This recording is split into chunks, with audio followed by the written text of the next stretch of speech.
Is going on, everybody? Thank you all so much for tuning into this live stream segment of Mikasa Sukasa. Of course, as always, I am your humble host, Niko House. Where are my glasses at? Y'all know I can't read without my glasses. I'm blind like that, so y'all gotta forgive me. But I hope that everybody is doing well.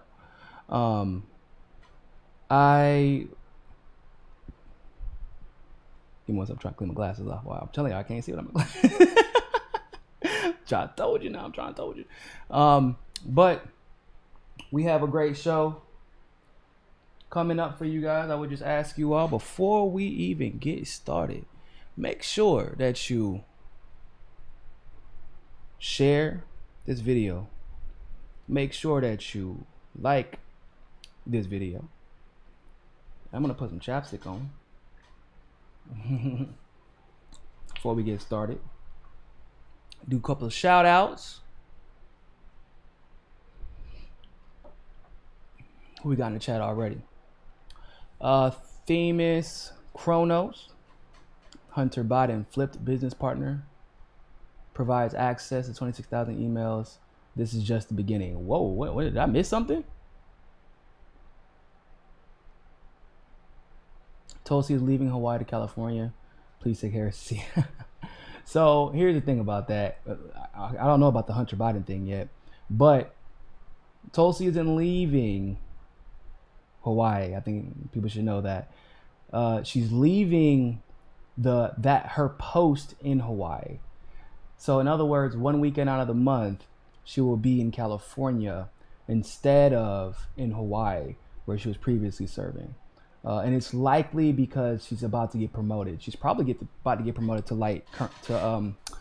05, if I'm not mistaken. That's usually what happens when you go from being a major, like right before you go from being a major to becoming a colonel, which is like not the bird, but with the black leaf instead of the gold leaf. Generally, you get stationed somewhere else just because that's a lot of, it's a lot of ranks in one area. There's already a commander there, or a battalion commander there, so you don't need a whole battalion, two battalion commanders or two colonels there that rank the same, and it's just army politics. So she's not moving to California. She's just stationed there for her guard duty. Well, so now she'll be traveling back and forth there. 1 weekend out of the month. Who knows? She might decide to move to California. It wouldn't be a bad move politically. But like I said, I would rather her be the governor of Hawaii, considering they have first or second most unpopular governor in the entire country. So yeah. So yeah, I just wanted to go ahead and clear that up for you guys. Will Tulsi make another presidential run? Probably. Probably, if I'm being real. I do feel like that's definitely in the cards. I feel like that's definitely at play for her. That's just the type of person she is. She doesn't quit after the first time doing anything. She's very competitive. Although she isn't ambitious, she is definitely competitive. And her drive and passion for helping people really shouldn't be underestimated, because people don't even realize she got into politics specifically to help the environment. That was her whole stick, was environmental and climate change causes, because of what she saw, how she saw the people around her being directly impacted by these things. And so she evolved into the candidate she is. But if you look at just where it started, right? What is she the best on? Well, civil liberties for sure. But out of everybody in Congress right now, she is without question the best on climate and environmental causes. And that's not a coincidence considering where she started. And so when you think about the fact that, once again, she got started specifically to help people, even though she's naturally shy, even though she's naturally kind of, I don't want to say timid, but definitely she doesn't like attention. She doesn't. A lot of people think she might, but she doesn't. She's just never been like that. But she does love helping people, and that's why I believe that she she's going to take the time to do what she has to do. And I think that mentally and emotionally, she should get time to recover. And I think a lot of you all would agree with that, by the way. I think a lot of you would agree with that because we've all been there. And what she's experienced, the smearing, the attacks, not only on herself, but on her family, her friends, her supporters, anybody attached to her, directly or tangentially. Like, you got to protect your psychic energy, right? Like, you got to protect your mental health. And I think that first and foremost, before we even talk about her getting into another office or whatever, I think that like the first thing we have to do is like just remember the fact that she's human, and what she's dealt with this election. Really, I don't think anybody else has ever had to deal with, because on top of, Bernie had to deal with a lot in 2016, but like he didn't have to deal with all that and the sexist attacks and the Hindu-phobic attacks and the racist attacks, and then you know what I'm saying? Like, that's a whole different ball game. People coming directly at his family in the middle of the election. Jane wasn't attacked like that by the establishment during the election. Like, her family was being attacked during the election. That's a different level. So I feel like it's just important to remember that. But I do hope that she, of course, I do hope that Tulsi, runs again. And so, first things first, the first story we're going to cover today is going to be this director of national intelligence situation. The Hunter Biden story has gotten real. It is now getting real, because the same thing that caused the whole Russiagate conspiracy to pop off, which is like eventually the director of national intelligence said, well, maybe there's something, is the same thing now that's like trying to nip it in the bud, which is the director of national intelligence stepping in and being like, no, we're not playing this game again. Aaron Comer, thank you very much for the super chat. What's Tulsi going to do job-wise after her term? Well, Tulsi, I don't know. I mean, she has her, like I said, maybe I don't think she'll go active duty. I don't think she's going to go active. If she goes active duty, she's not going to be able to say it on the West Coast. And I know that she's not going to do that. But she has jobs on, like, she could get a job doing literally anything. Maybe she'll become an MMA fighter. I don't know. But they're fine. Like, they'll be okay. And Abe is like a professional cameraman. So he's not like not like they're not going to have any income whatsoever. So, and I think that she's around the age of retirement for Congress anyway, at least partial retirement. So, before I get to that article, I'd like to ask you all, if you want to support the show, you can either click on the Linktree link in the description, or you can use any of these QR codes for Patreon, Rockfin, or for Cash App. I know a lot of you are watching on your iPad or on your TVs, so wanted to make it a little bit easier for you guys. But all of these, you just scan them and it'll go directly to the link. And of course, as you can see here, if you watch on your TV and you want to go ahead and endorse us on Rockfin, or just follow us on Rockfin, because we do post a lot of free content there as well, you can just go ahead and scan that QR code with your phone. Make life easy for you, so now you can watch me. If you want to go join the Rockfin chat whenever I'm on Rockfin and YouTube, you can go to pull up your TV, you can be on your phone, and you can watch us on YouTube, right? All right. So, this damn story. Wow, shit. Let me pull this up. Hold up.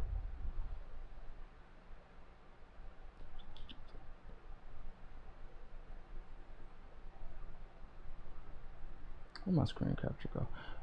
Give me 1 second. Let me pull this up. But this story actually just broke, maybe an hour and a half ago, unless I'm mistaken. And although when we covered this story the other day, we were like, before we had even actually seen the breaking news, we were like, oh man, they're probably going to blame this on Russia. And at the time, that was mostly a joke. It was mostly a joke at the time. Turned out, the establishment is much more predictable than people thought. Much more predictable. Because as you can see here, this is reported in The Hill. It says here, the Director of National Intelligence, John Ratcliffe, and House Intelligence Committee Chairman Adam Schiff are publicly battling over the emails allegedly recovered from a laptop belonging to Hunter Biden, accusing one another of politicizing intelligence. Well, bro, first of all, I mean, I don't know enough about Daniel Radcliffe, so I can't make Daniel Radcliffe.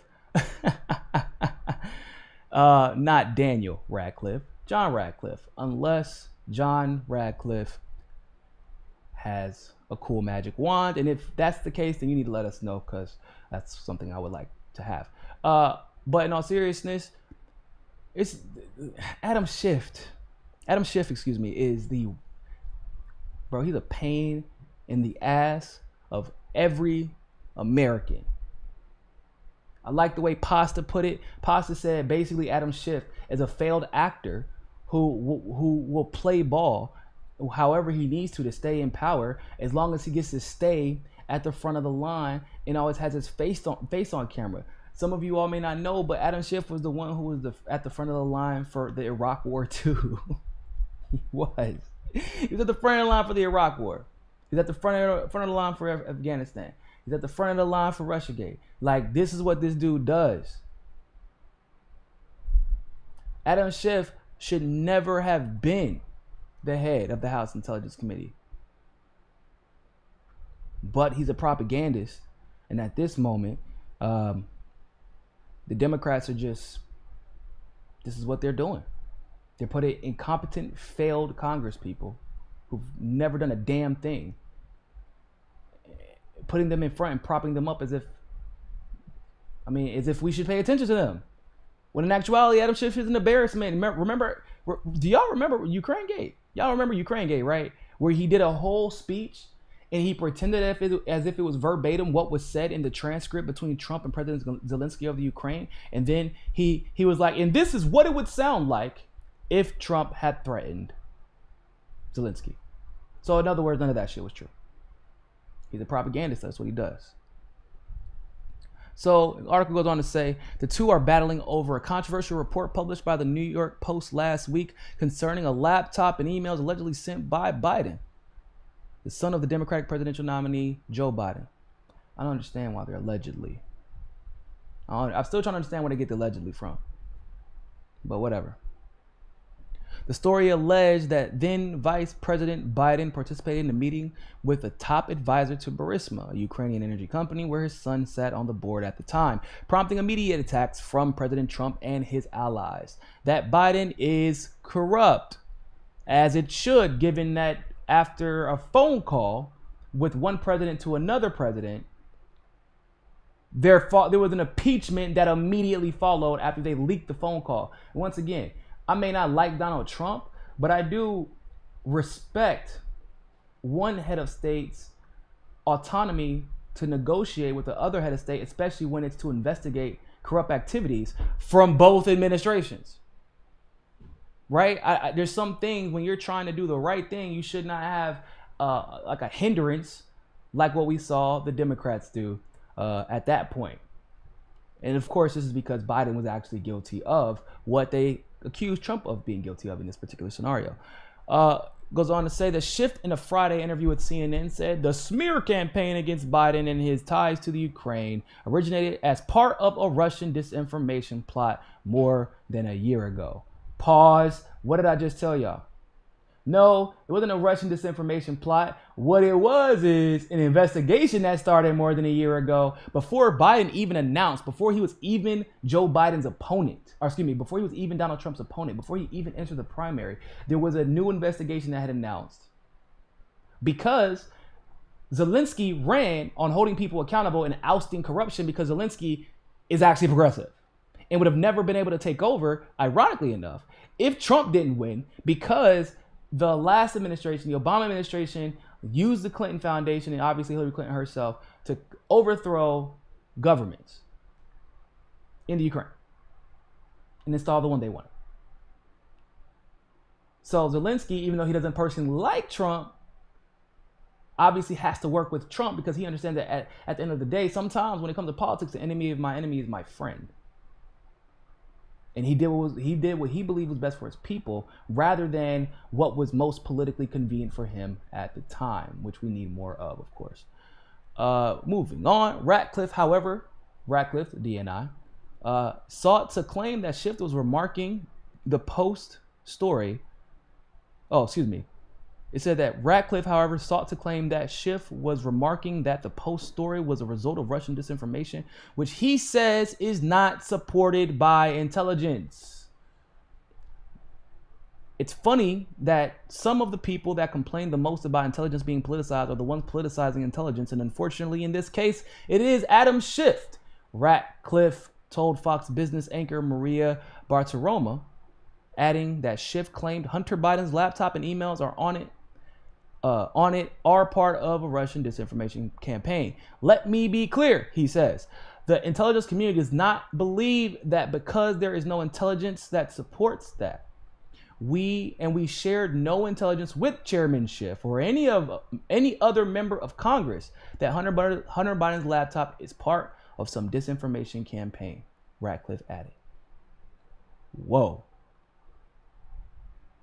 Then Patrick Bolin, a spokesperson for Schiff, argued that the DNI is purposefully misrepresenting the chairman's words to help Trump. Okay. What?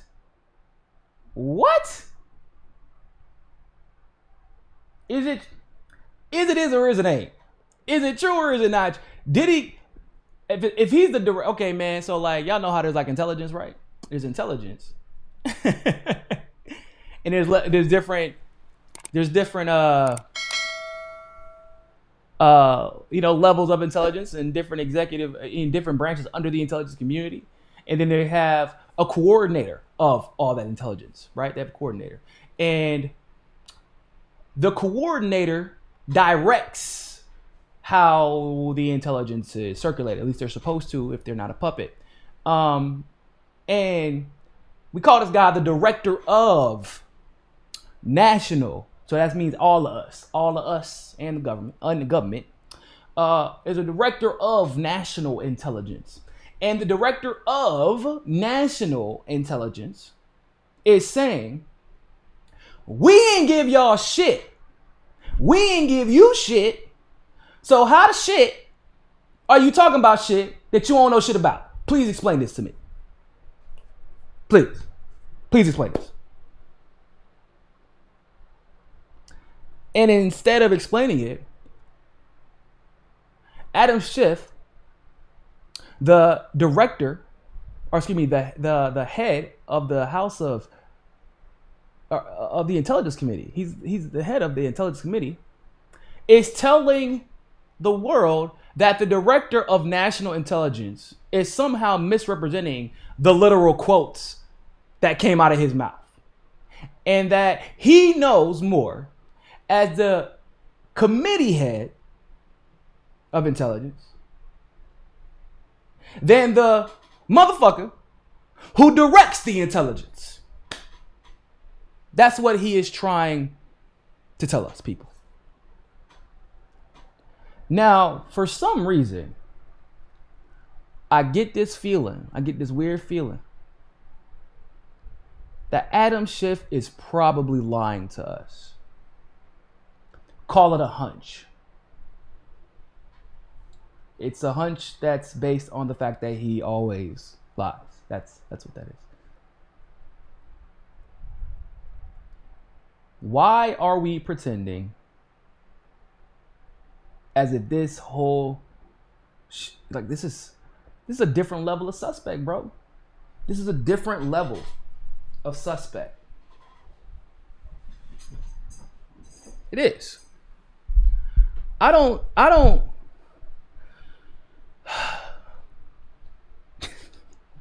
don't know whether to laugh. I don't know whether to cry.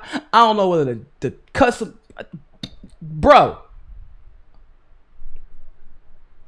I never have seen. I'm only 31, so keep that in mind. But I've just never seen this type of blatant and yet sloppy level of propaganda in this country. Like, we have a person who's supposed to be taking his directive from the leader of the intelligence community, telling the world he's lying and that the Kremlin gave the repairman Biden's laptop. These stories, by the hey man, just to let y'all know, I mean, this is kind of like, I feel like people have figured this out by now. But remember how every single like presidential election, there's an October surprise, and everybody's like, "Damn, I wonder what the October surprise is gonna be." And people are like, "Man, I really wish that we had WikiLeaks out here, you know, and we had Julian Assange still, so that we can get the October surprise we deserve." And people were like, "How are we gonna get emails without Julian Assange?" And I was like, "Hey, man, I know it's gonna sound crazy, but hear me out. The universe will provide." I said that. I was like, the universe will provide. We just gotta have faith in the universe. And the universe, doing what the universe does,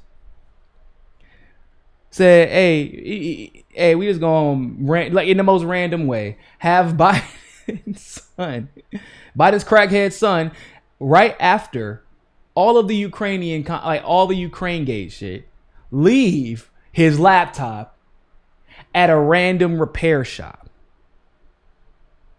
Because as crazy as things can get at times, the universe provides at the weirdest times. And I know it sounds crazy, as a off topic. Like, it's the same thing, but it's a little bit different. It sounds crazy, but all this stuff we're going through right now, it's for a reason. It's for a reason. It is. Because, I mean, everywhere, but especially in the United States, we have become complicit in murder all over the world and in our own country. We have been complicit in theft. We have been complicit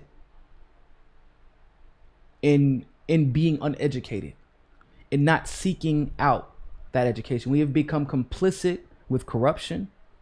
And because of the people of this country's complicity, people have died.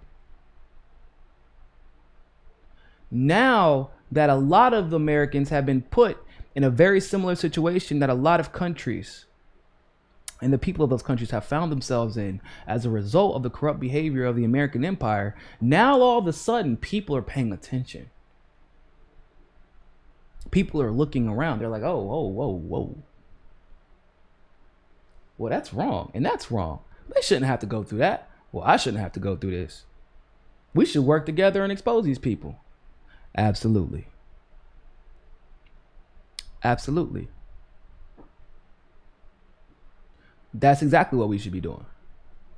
People should know. You should be tweeting about this. You should be out on the streets. You should be doing a show about this. You should be yelling from the rooftops about what's happening to Assange in independent media, in the freedom of the press, in freedom of speech, in violation of international law. You should be yelling from the rooftops about, because if you know we use propaganda in other countries, which we absolutely do, you know we use propaganda to invade other countries to gain power. Why would we not use propaganda in our own country for the elite to maintain power? Of course they do. It's common sense. It's common sense, bro.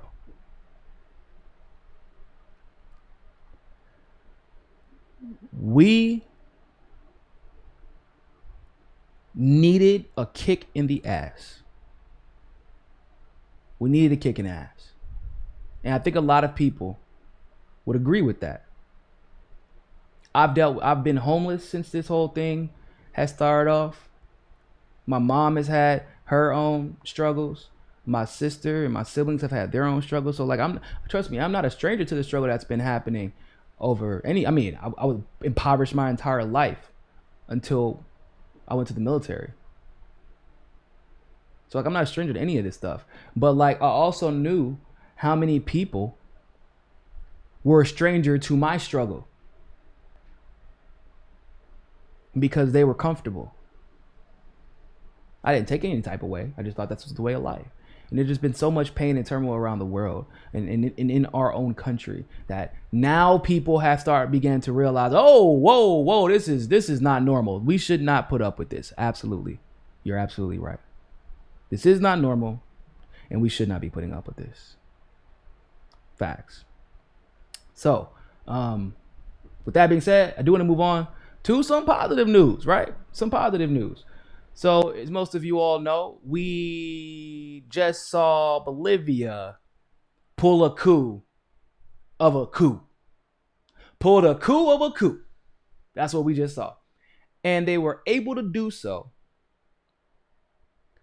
under a right-wing military U.S.-backed regime after their government was overthrown after Evo Morales was exiled, their former president. After the subsequent bloodbath that followed the coup, you know, the killing of indigenous Americans there, or indigenous South Americans, indigenous Bolivians. I mean, and here's what's the wildest part about this to me. Most of you all know I'm an election integrity activist.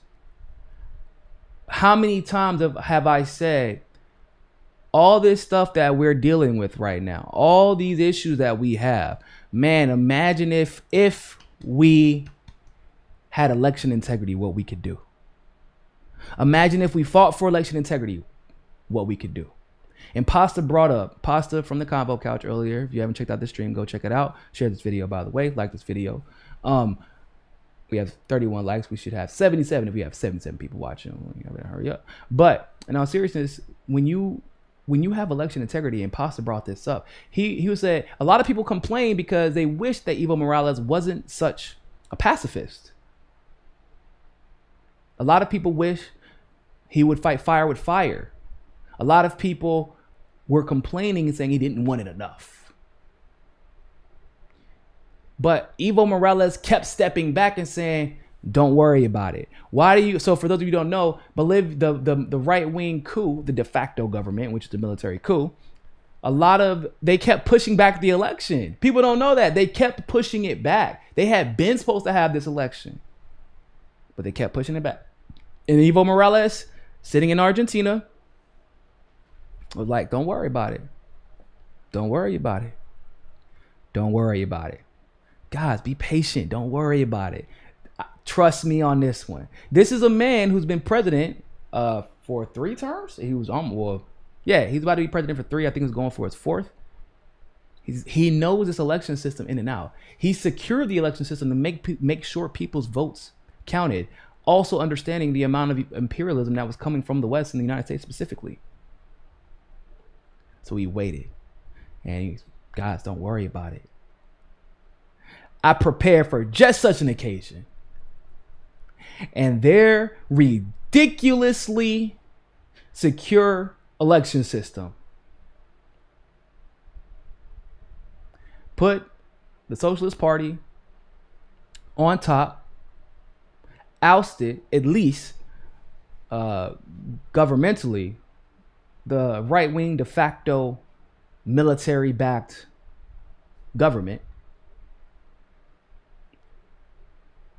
And now the people of Bolivia have and will have a president who represents them. You want to talk about election integrity, ladies and gentlemen? That's a different level.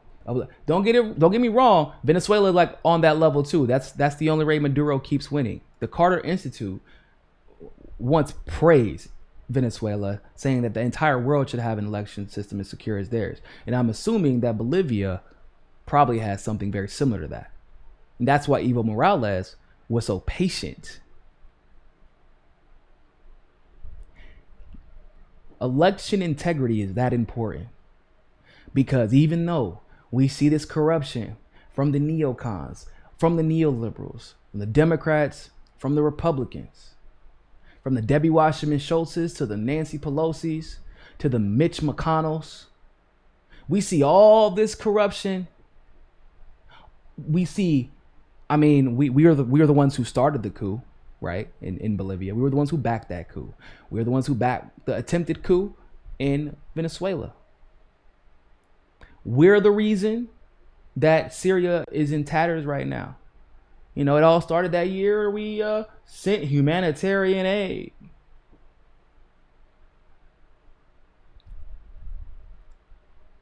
If we had a secure election system,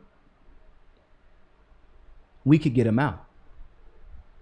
Why do you think they disallow us from securing the election system? Why do you think that they ignore us the entire primary, and then one side blames the other side for election fraud?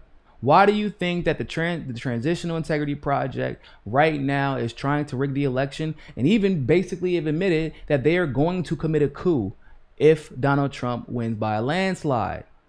Now, Donald Trump's people aren't going to let him lose. Believe that. Like I said, us progressives, the independents out here, we're going to be sitting back like, man, that shit getting crazy, ain't it? Yeah, man. Did you try the popcorn though? That shit buttery. It's good. It's good. Yeah, man. Me too. You got your Dr. Pepper? We're going to have to sit back and watch it. I mean, we're going to cover it. But I don't got no skin in either of them winning. I do have skin, however, in Biden winning and then never being held accountable. That is going to be a problem. And that's something I am worried about. I don't have to worry about Trump being held accountable, because everybody's trying to hold Trump accountable every single damn day. Every single day. I don't have to worry about that. But I do have skin in the game as far as Biden winning and then never being held accountable and never being challenged. So the Democrats right now have already promised a coup. That's what go look it up. Transitional Integrity Project. Look it up. It's in the Boston Globe. They aren't shy about it. This is not conspiracy theory. This is not conjecture. This is fact. They're open about it. And guess what? The Transitional Integrity Project would never have even gotten legs and would have zero hope of succeeding if we had a secure election. If we pass Tulsi Gabbard Securing America's Elections Act and then took steps even further than that, if we had ranked choice voting, if we had hand counted paper ballots and open source blockchain, because open source blockchain, what it is that gets you the results quick, and then and it also tracks everything that happens during the election, and then of course you have paper ballots for verification. So open source blockchain technology for speed and accuracy, hand counted paper ballots for, or excuse me, reverse. Hand counted paper ballots for accuracy. Open source blockchain for speed and accountability. Because if somebody does try to mess with that source code, you can track it and figure out exactly what they did, when they did it, and where did it come from.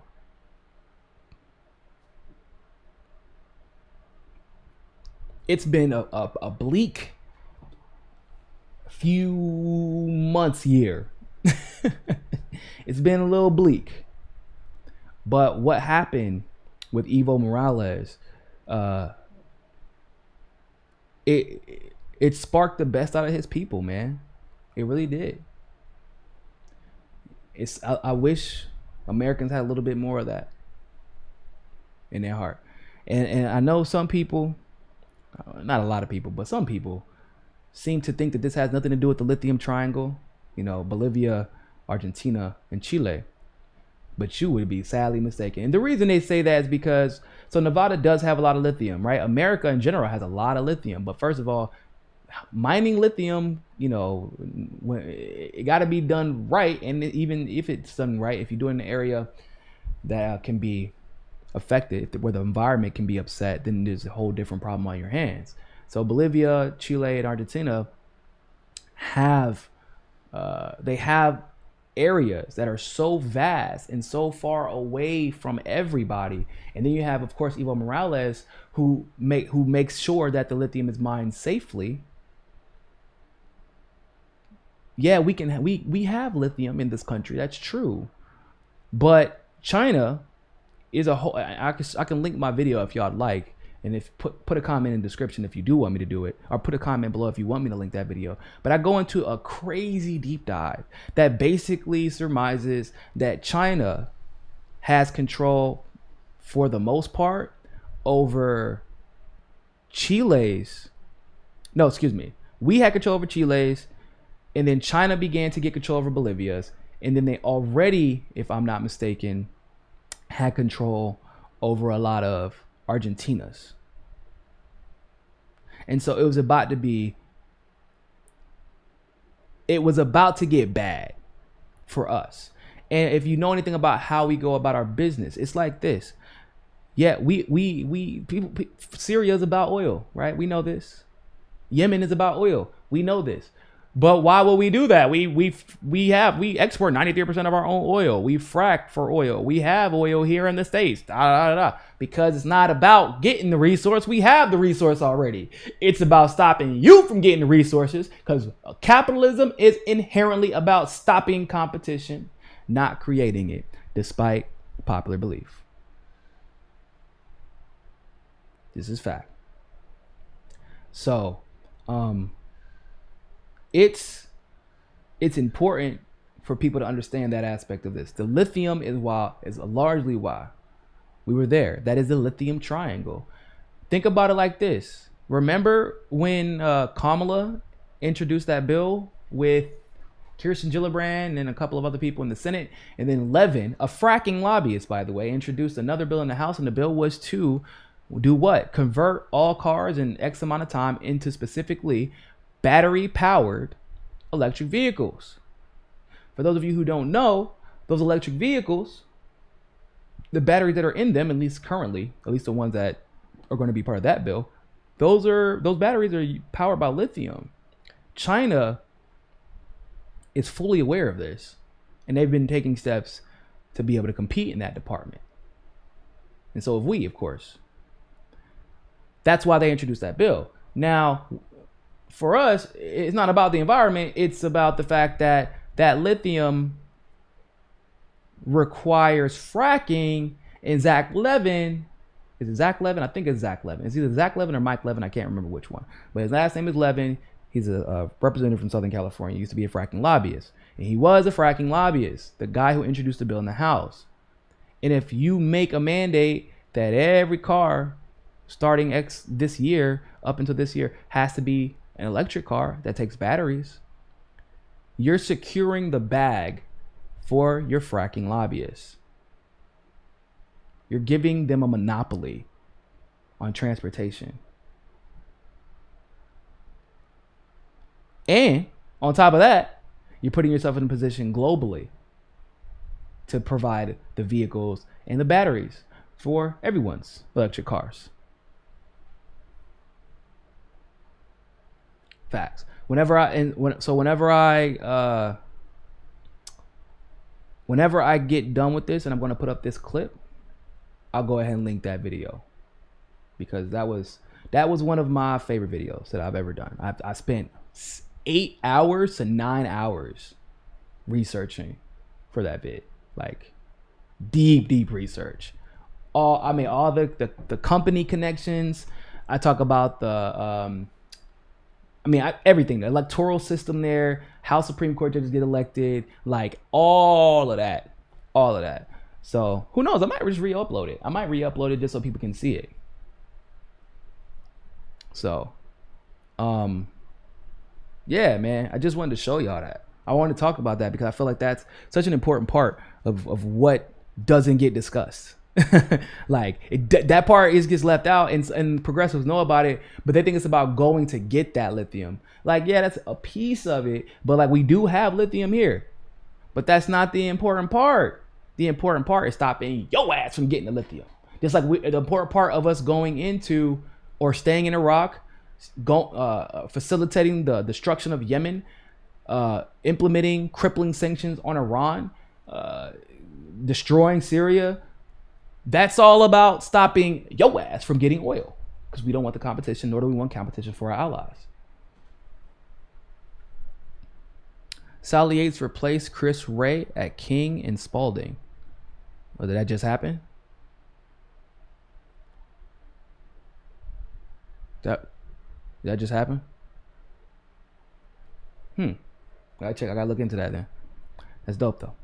Or not dope, but it's dope that you let me know, because I did not see any news about that whatsoever. Unless I missed it a couple of days ago. Appreciate you letting me know that though. But yeah, just wanted to talk about that. So shout out to the Bolivian electoral system. Shout out to the indigenous of that country and all the working class who stood together, in the face of a coup. In the face of a coup, bro. Oh yeah, I know what you're talking about. I know exactly what you're talking about. I think I actually talked about that in the video. Appreciate that, Sparky. But in the face of a coup, like, their people came together and were like, not today, white supremacists. Orambe. McCrassy, thank you very much for the super chat. Politicon, you see Keith Olbermann's new YouTube channel. Man, everybody has been talking about that. Is his YouTube channel that bad? Is it that bad? I'm guessing it's that bad. Because literally, you're like the fifth person today. Like, 2 people send me 2 super chats about it. Somebody else DM me about it. Then you send me this super chat about it. So it must be really, really bad. I might have to look that up. I might have to look it up. Oh man, yeah, I'll definitely check that out. So, the next story that we're gonna talk about is the Tulsi story, which I know a lot of y'all are here for. So once again, make sure you like this video, make sure you share this video, and I'm gonna show y'all some BS. Have y'all been looking up the Google results for the New York Post story yet? Have y'all done that? I just want to show y'all briefly what it looks like.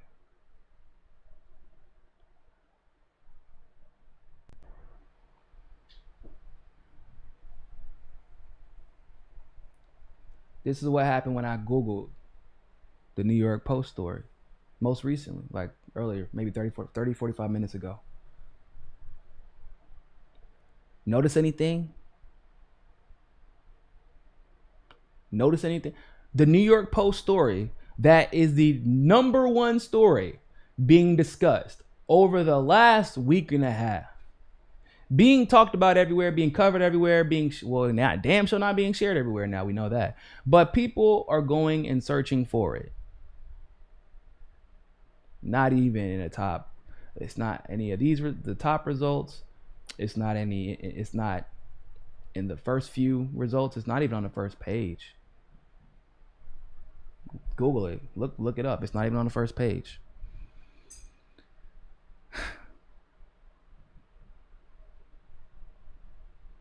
Now, Tulsi, already having a beef with Google, had something to say about that.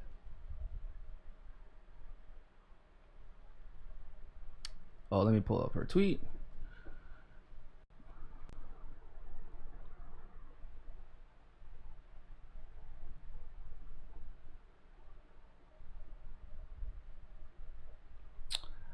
I said so Tulsi has something.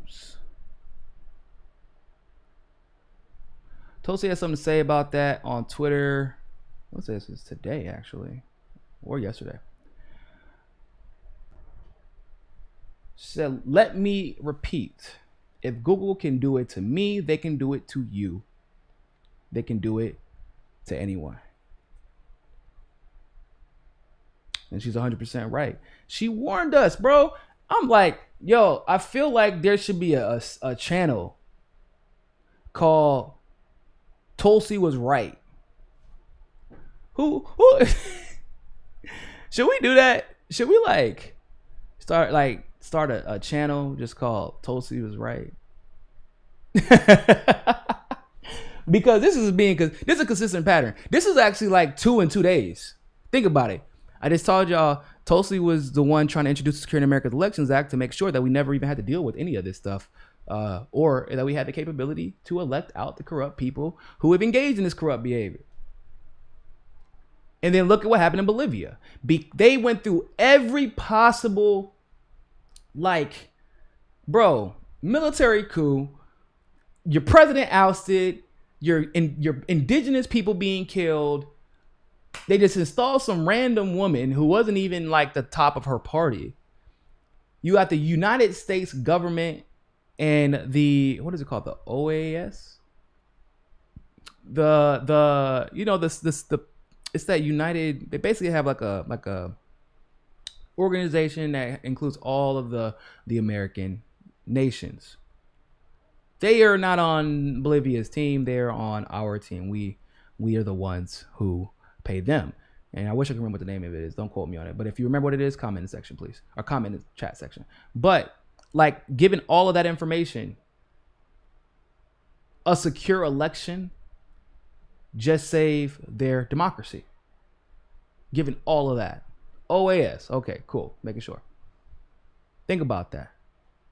And now, after everybody was smearing Tulsi and saying Google wasn't doing anything nefarious and defending, attacking Tulsi for everything, saying she's seeking attention. And now look what happened.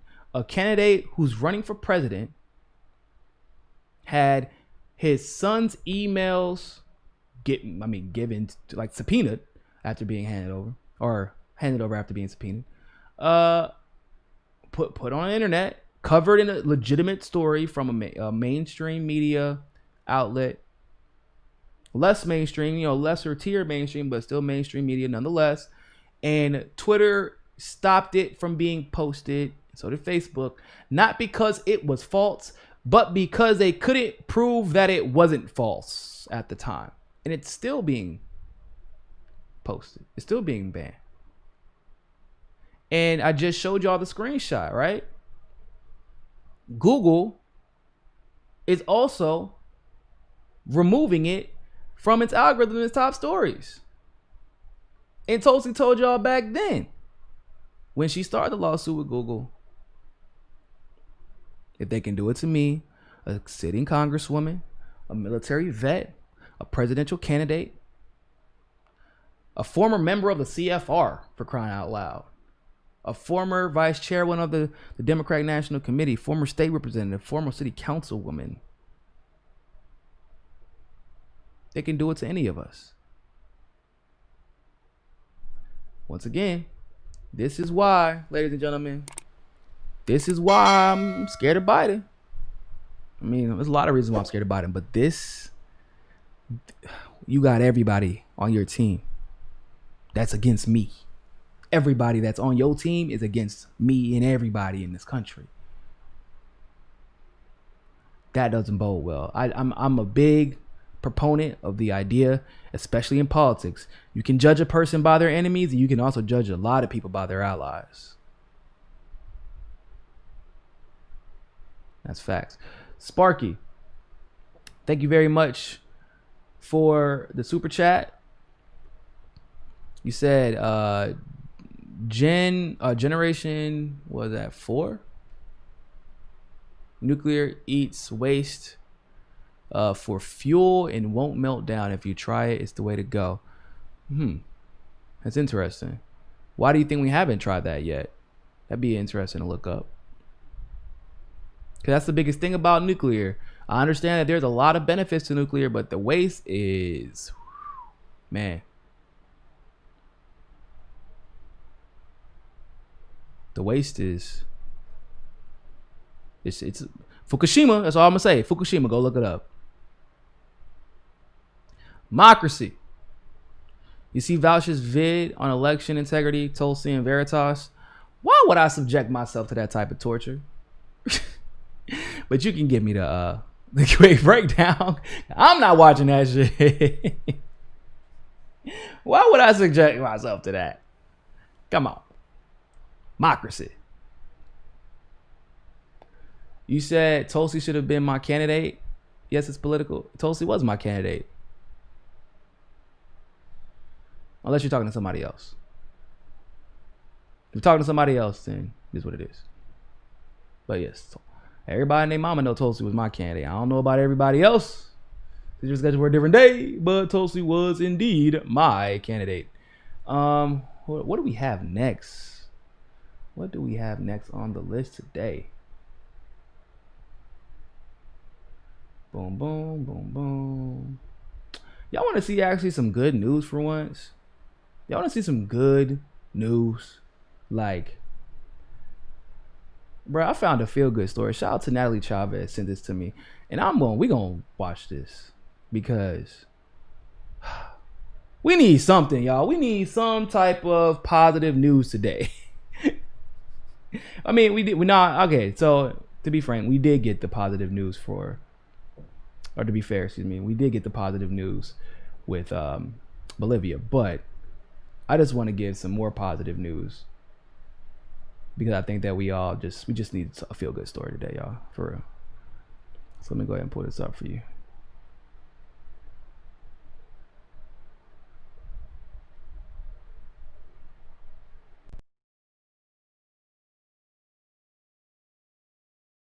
Right still been blocked in the Senate. Donald Trump said nothing, tweeted nothing, did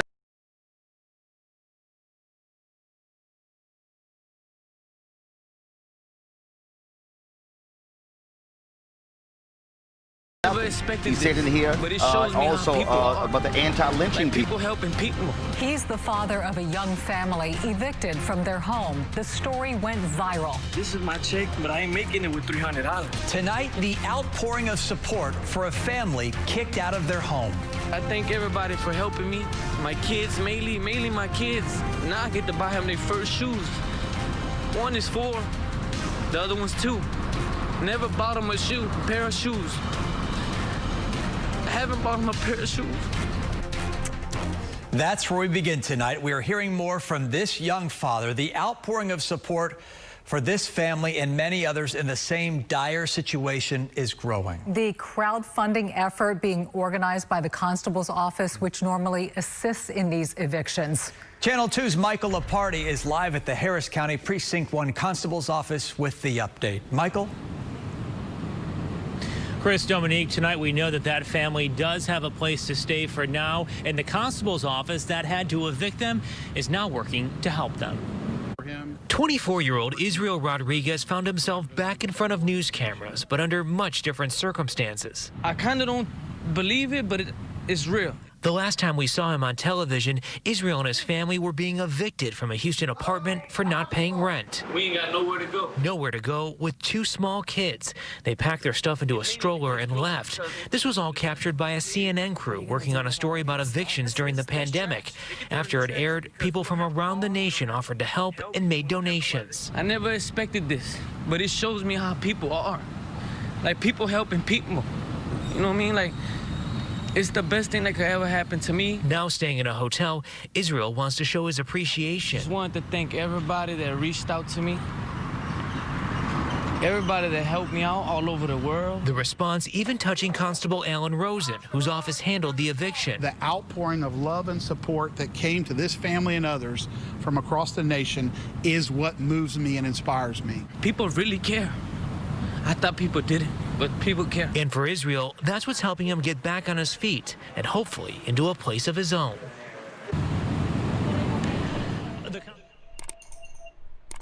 So yeah, man, I just wanted to show y'all that because all this depressing stuff that we be talking about, it's good to be reminded that there's some beautiful souls in this world. There really are. I mean, think about it, yo. We got 113 people in the chat right now. 113 people seeking to understand the world better, specifically so they can help other people understand it and prevent the pain and turmoil of people they don't even know, right? So like, I truly do believe that is a majority, but like I said, I think that the main reason that we have the problem that we have is because we don't it's because just a lack of education. We need a re-education of this country. We do. But I do truly believe that most of the people, when you get down to individuals, I don't believe in groups. Groups are crazy, but I do believe in individuals. And if you can touch one person like that, if you can talk to one person, if you can help one person, a lot of people will pay that forward. And I really do hope that that young man pays it forward. Like that's a crazy situation. Like that also represents just an utter failure of our economy. And we're a failed state. We are a failed state, bro. Like in the middle of a pandemic, my man's getting evicted, but there's a moratorium on eviction, so he should have never been evicted to begin with, which that should have been discussed, but it wasn't discussed. He should have never been evicted because there's a moratorium on evictions. You can't do it. And yet, and still, here we are. We're a failed state. You know, it's sad, but when you look at stories like that, like now if we just get that energy from people, you know, like it's cool that they got that energy to help one individual because it's easier to kind of relate to and connect with an individual. Now we need that energy to put behind the causes of situations like that. And we can get that. If we can get that, I got hope. I do. Like I said, man, the universe is crazy sometimes, and things work out the way that they are supposed to work out eventually. But it is going to take all of us to get there. All right. Michael Goddard, don't be coming into my damn super chats with these Lakers. Ew. Y'all need to thank them damn referees and thank Rob Pelinka for calling the referees when Jamal Murray and Jokic was getting in LeBron's ass and he didn't know how to handle it. How about that? The Lakers ain't gonna repeat a damn thing. Maybe the referees can three-peat if they choose to. We all remember the Lakers and the Sacramento Kings situation, right? If you're old enough. But nah, man. Hell nah. Appreciate the super chat though, bro. 1996 Telecommunications Act killed competition by allowing media consolidation and also removed logistical barriers between government and telecommunication companies, which helped prevented warrantless electronic surveillance. Yes, yep, and 100% yes. Oh, speaking of which, did y'all hear about what's that boy's name? Marky.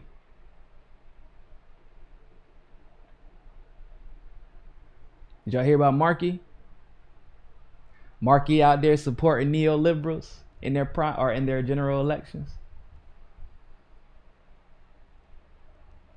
Did y'all hear that? Did y'all hear about that? Because remember when I was telling everybody that Marky was a neoliberal, nobody wanted to hear it. Remember everybody was like, oh, what about Kennedy? And turned out Kennedy's actually more progressive if we're going policy by policy. And I was like, yeah, so how y'all gonna hold Marky accountable? Because like he's pro-fracking. He's supposed to be this great climate change activist. He's pro-fracking. When Kennedy called Marky out for taking corporate money and super PAC money and demanded that the Democratic Party altogether stop taking super PAC money, Marky refused to stop taking super PAC money. And Marky's a 40-year politician, responsible for the Telecommunications Act, signed the 94 crime bill, unapologetic in all of this, and is about to be almost 80 years old. So this is probably his last term for all intents and purposes. What 40-year politician in Washington, like who's been in the House and in the Senate for 40 years, which one of them are on our side? Anybody want to tell me? When has that ever been the case?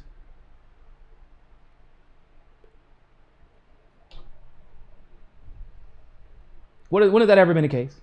But all of a sudden, everybody's like, man, well, if AOC said that he's progressive, then it's probably progressive, right? AOC has never lied to us before.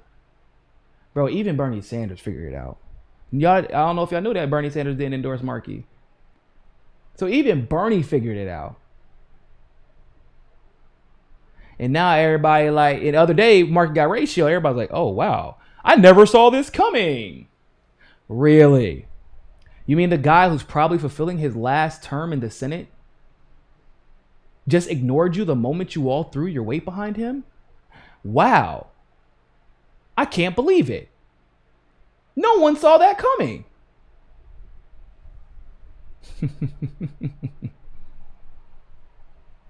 before the 96 government had to bring a written warrant for surveillance to give to the phone company after they could willy-nilly surveil remotely. Did not know that.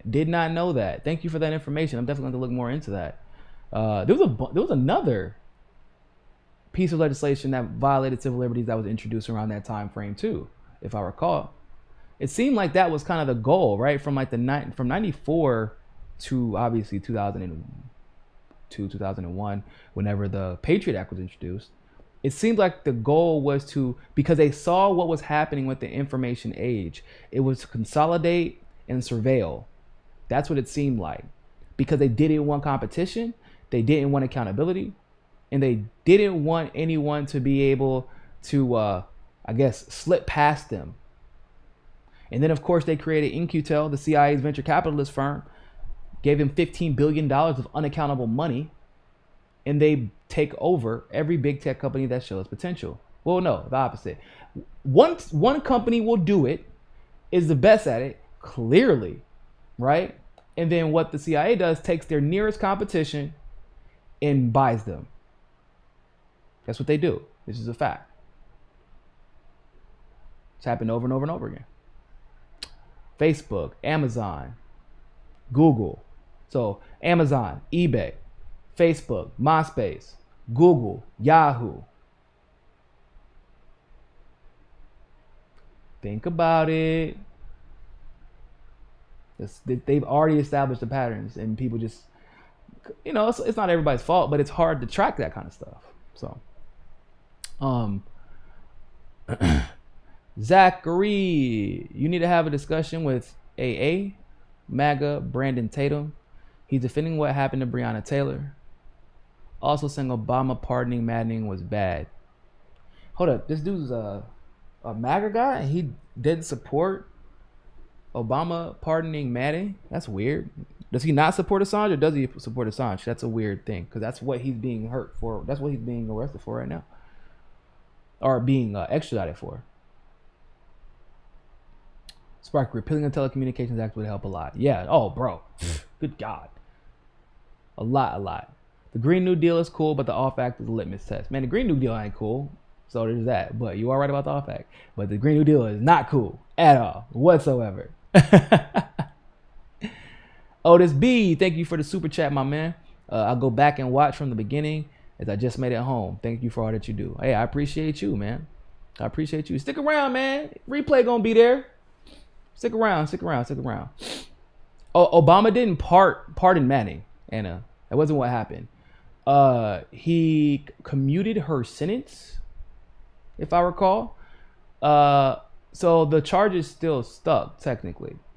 But Manning was seen as, so with all the Assange persecution that was happening, at the time, Democrats didn't dislike Manning because what Manning exposed was the Bush administration. And so Obama could look like, oh no, I am okay with, you know, government accountability. I am on the side of civil liberties in exposing war crimes. So by releasing Manning, he got to keep, he tried to keep his progressive credentials, because what he was really doing was trying to destroy Julian Assange's life, and he didn't want people to figure that out.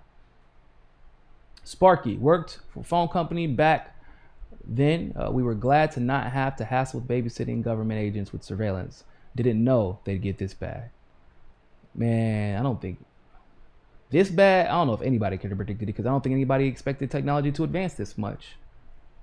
And then for people who were literally working inside the government to not do anything about anything. Definitely didn't expect that.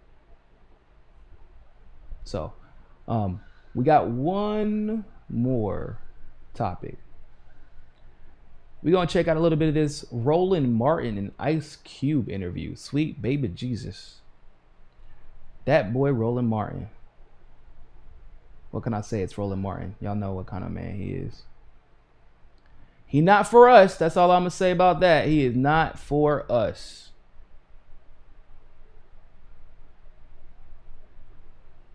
Let's go ahead and check out this interview.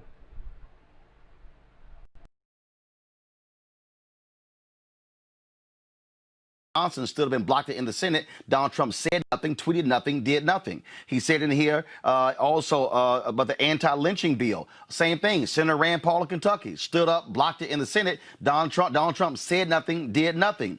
He in here talks about prosecute the KKK and Antifa. Hell, when they had the debate with Joe Biden, he tried to shut Joe Biden down when he was quoting Christopher Wray, the FBI director, who said the greatest threat of terrorism in America is white domestic terrorism. But the thing is, when I was sitting here, and again, I looked in May. No, hold on one second. But here's my point. In May, when the Biden this is what it's called, the Lift Every Voice, the Biden Plan for Black America, I went through the entire plan and broke it down. Then I went through the Trump Platinum Plan and broke it all down. The issue for me is that when it comes to Trump's plan, there's no specificity. There just simply isn't. Even when you talk about programs, I will say when I go through Biden's program, when he's talking about state small business credit initiative, expand new markets tax credit, improve and expand the SBA programs that most effectively support black-owned businesses, and laying things out that are specifics, that's the deal. I'm looking at a 22-page plan from Biden and a 1-page plan for Trump, and I'm sitting there going, and I went through Trump's plan, I'm like, there's nothing there. It's a lot of words. Not really, because it's only 1 page. But the deal is, I'm like, dude, you being the president, you want to make this whole deal how...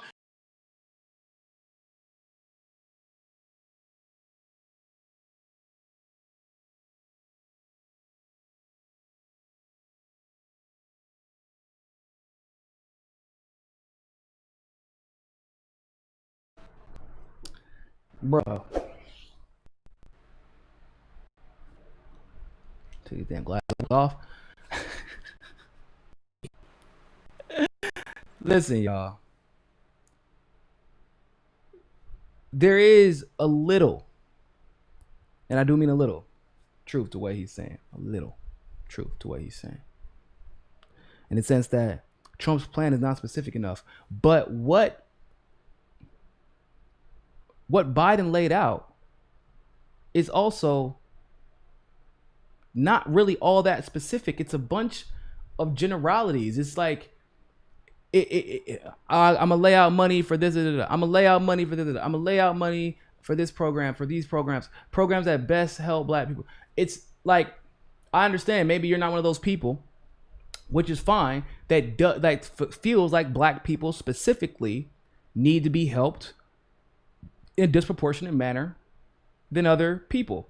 Okay, you're wrong, but that's neither here nor there. The point is black people that these people are pandering to for votes feel like their needs need to be specifically addressed.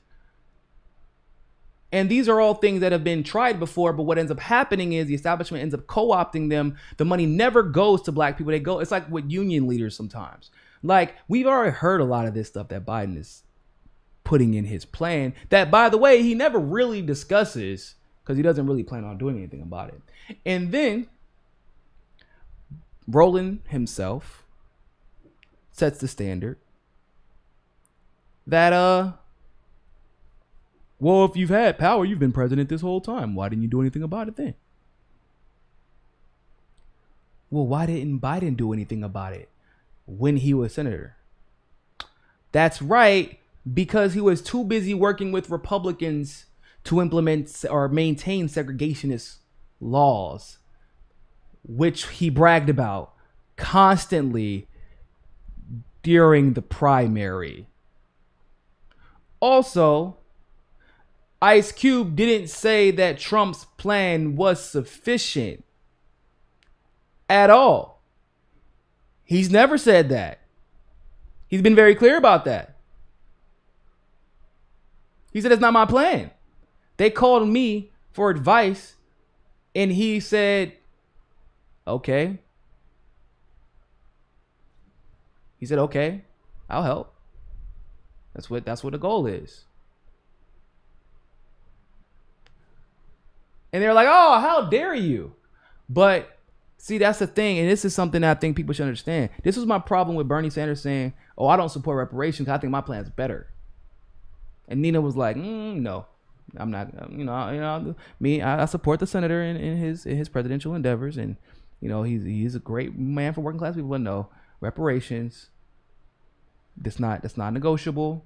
Like, as far as you thinking your plan is better, that's the problem. That's how we've gotten. No offense to Bernie, but the people responsible for causing a lot of these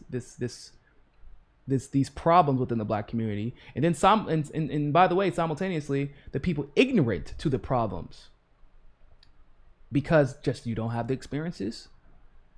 Like they aren't the solutions to the problems. Like, this is just reality, not your solution anyway, because you just haven't lived that life.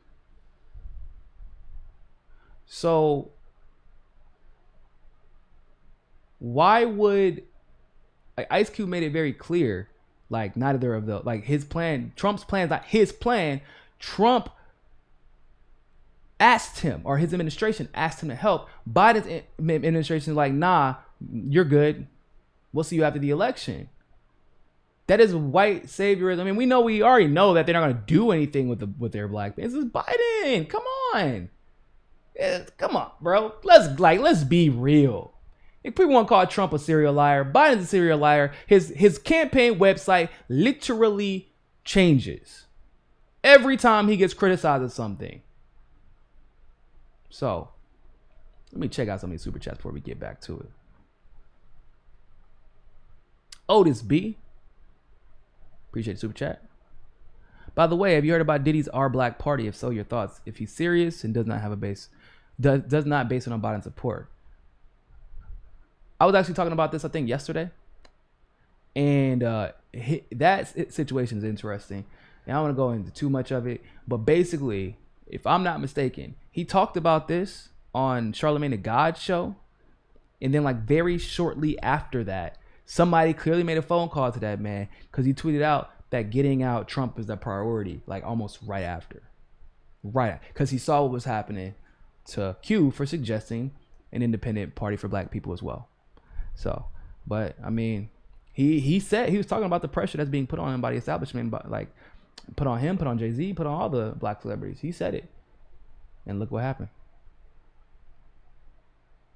Michael Goddard, 6 rings in 20 years. Lakers, there's room for you, man. You better take that.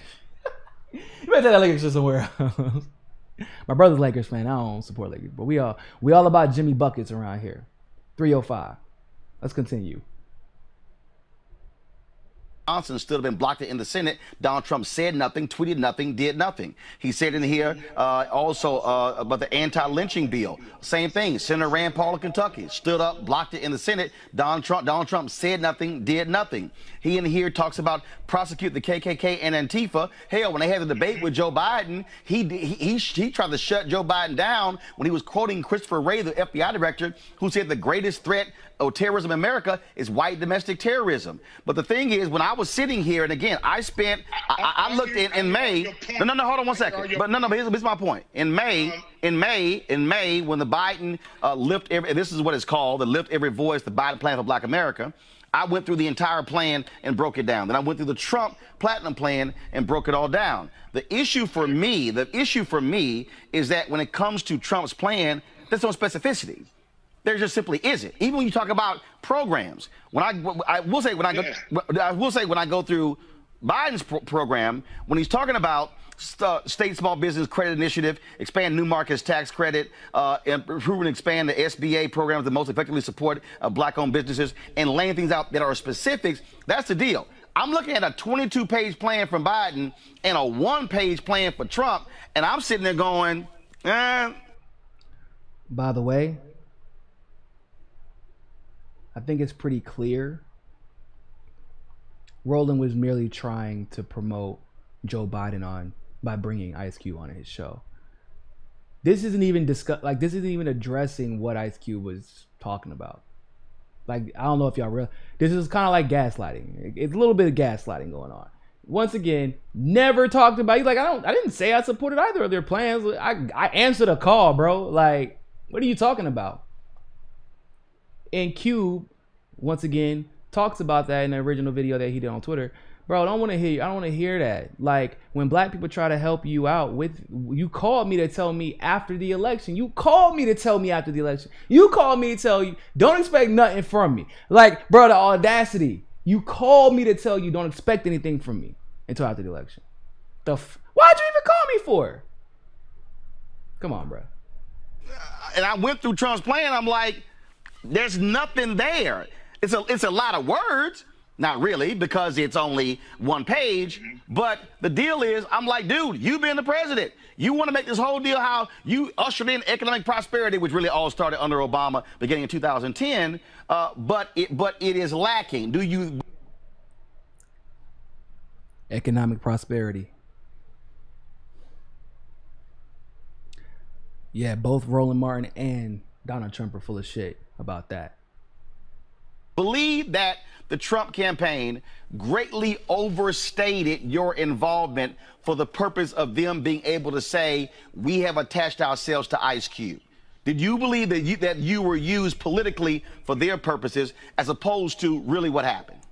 The irony. Look, I knew whoever I engaged with would use that politically. I don't care about that part. The part I care about is getting something done. Look, my plan is called the Contract with Black America. So all of them lacking when it comes to that. So that's what I'm pushing. So anybody who's going to implement those plans into their plan, then I'm going to take a look at it. But both plans are lacking, and that's why we become educated voters for real, and then you pick who you want to pick. But at the end of the day, for us not to engage with both sides of the aisle to fix this, which I think is an American problem, that to me ain't gonna help us in the end. Man, that's beautifully stated. That's it. That's what it all comes down to, bro. Like, I don't feel like it's that complicated. I do not feel like it's that complicated. How can you not engage with both sides? Do we still, like, I am a progressive and I'm an independent. And I went on Jack Pozobic's show to talk about things that affect black progressives and independents and black people in general. I engage still with the Democratic primary with what I expect from them because why wouldn't I? They're trying to achieve power in the country that I live in and ask for my vote. I hold Donald Trump accountable and I tell him what he should be doing. Not only as a black person, but he's president. So I talk about all the issues that have been happening. And I say, look, I don't know if you're going to be on my team. I don't know if you're going to agree with it, but you're the president. Why would I not encourage? Jimmy Dore went on Tucker Carlson to give Donald Trump a message from the American people. Tucker Carlson praised him for it. So he's giving him better advice than any of the Republicans in Washington.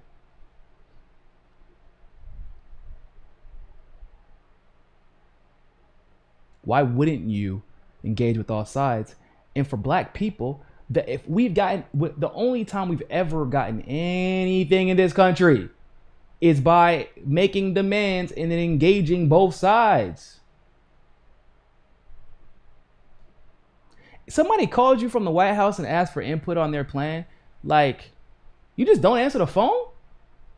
That's so crazy because LeBron ain't have no problem answering the phone when Obama calls, even though he's responsible for open market slavery in Libya.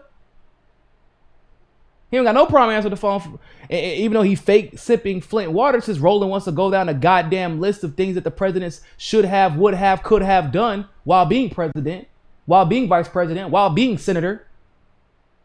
Had no problem. This is what I like to call selective blackness. That's what I call it. Selective blackness. You pretend to care about black issues and the black experience whenever your pockets and your clout is about to be potentially affected by you not caring and not speaking out. Some people may call this the Shaun King effect.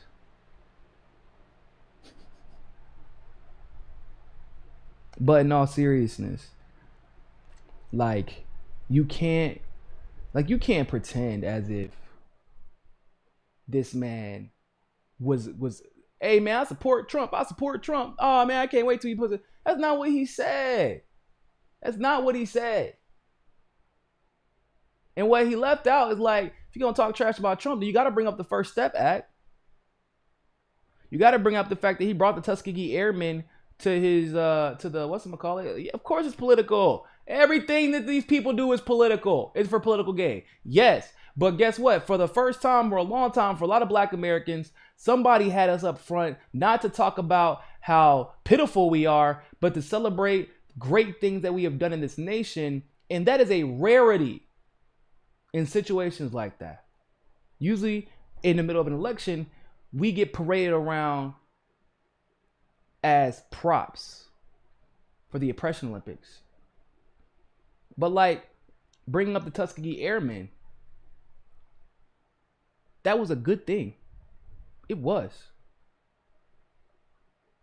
The First Step Act, although it did not go far enough, it was a good thing. There's been a lot of human trafficking rings that have been broken up, by the way.